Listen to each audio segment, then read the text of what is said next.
Alright guys, welcome back to the channel. Welcome if you're new. Thank you for taking time out of your day to check the video out. We have more PlayStation news, rumors, and leaks to go over and cover today, and we're starting here with Sony announcing that they will be temporarily restocking the PlayStation 30th anniversary hardware, well, at least a portion of the hardware. This is being reported by PlayStation Lifestyle. They say one of the most limited DualSense controllers is getting restocked relatively soon. PlayStation recently announced that its 30th anniversary PS5 controller will be available to purchase in the next few months.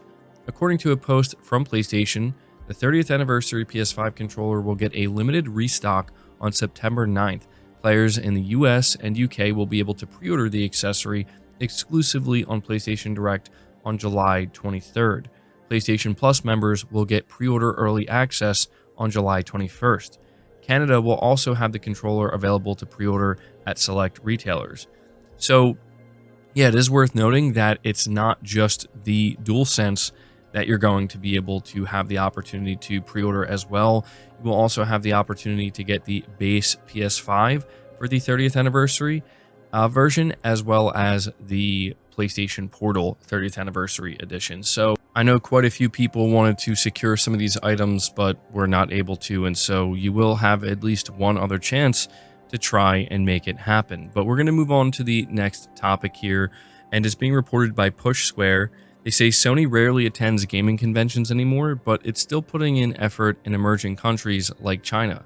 On that note, the platform holder has announced plans for a major booth at Chinajoy 2025 in Shanghai next month, which is one of the biggest gaming expos in the world.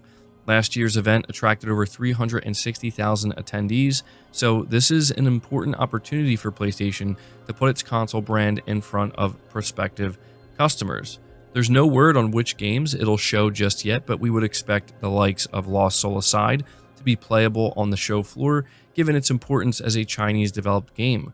Other likely candidates include Where the Winds Meet and Wu Chang Fallen Feathers. The event will take place between August 1st and August 4th.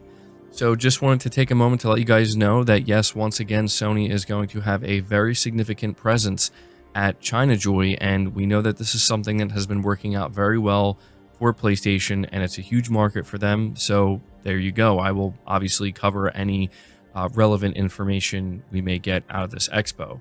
Moving on from that, we have a very significant update for Sony Santa Monica's new game that they've been developing.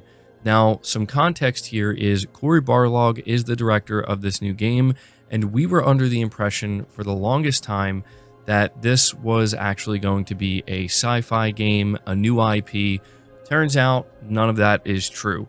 So we have an original story alongside two updates. We'll start with the original from Push Square.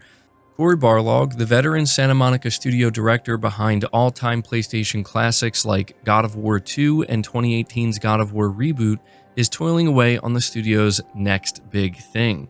We've known for some time that the developer has been plotting a fresh intellectual property as Barlog stepped away from directorial duties on God of War Ragnarok, passing the baton to Eric Williams.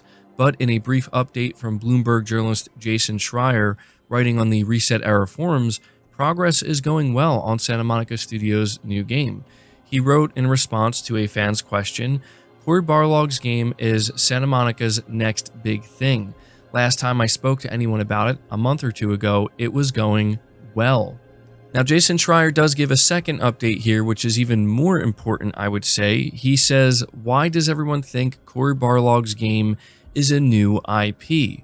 The article continues by saying the implication here is that it's not a new IP, although it's unclear whether Jason is just having a bit of fun, knowing whatever he says will reverberate around the web. It should be noted that Santa Monica studio staffers have referred to the fact that they're working on a new IP in their resumes, while Barlog himself has not been shy about wanting to try something new. Now, the third update that Jason Schreier gives us is, I would say, the most important. He says, I'll put it this way, it's not a new IP, but it might feel like one. Maybe that's why people are confused.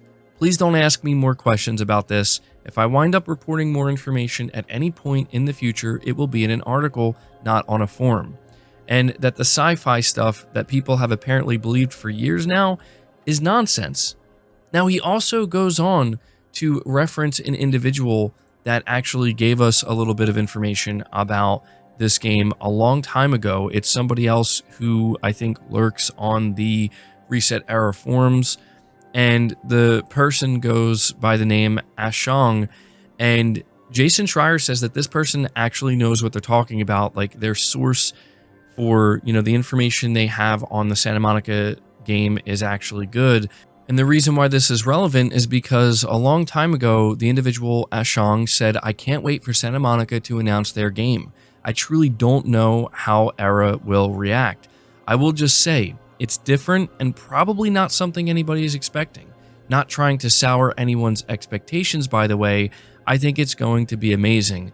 At first I was like, but then I was like, oh. So on top of that, he also confirmed that it's not a licensed property.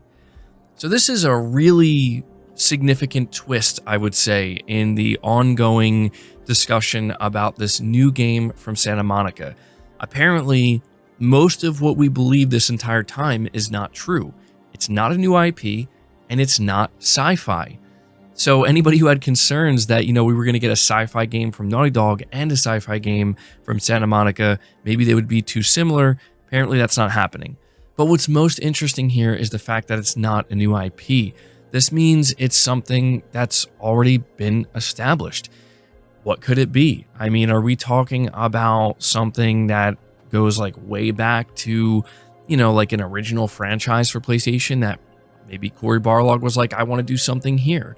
Are we talking about like a PS4 era game? Maybe, look, I've even seen people throwing out, maybe this is an Order 1886 sequel. I know that sounds crazy, but it's worth noting that Santa Monica Studio helped develop the Order 1886. But what's really interesting about this is that whatever it ends up being, it clearly is going to be a bit of a surprise. That seems to be the general sentiment between these two insiders that are giving us this information about Santa Monica's game. It's not going to be this new space, sci-fi IP that everybody, I think, has kind of imagined in their head over the past couple of years. It's going to be something that already exists, but is going to be so different and so fresh and so new in a way that it may as well be a new IP. So really, really interesting. And I have to say, my curiosity is now fully piqued, where like I really want to know what this game is. But let me know down in the comments what you think about this information and what you think the game is going to end up being. But moving on from that, we actually do have an interesting update that we definitely have to take with a grain of salt regarding Naughty Dog's new game, Intergalactic The Heretic Prophet. This is being reported by PlayStation Lifestyle. It says a rumor has popped up regarding Naughty Dog's highly anticipated spacefaring adventure, Intergalactic The Heretic Prophet. The information given suggests when players can expect its release, as well as a gameplay comparison that will apparently excite The Last of Us fans. In a recent post on 4chan, which was, posted on the Gaming Leaks and Rumors subreddit, and this is why we have to take it with a massive grain of salt. 4chan is a total coin flip. Regarding Intergalactic, it claims that it will feature open areas similar to Naughty Dog's last game, The Last of Us Part 2, as well as From Software's Dark Souls franchise.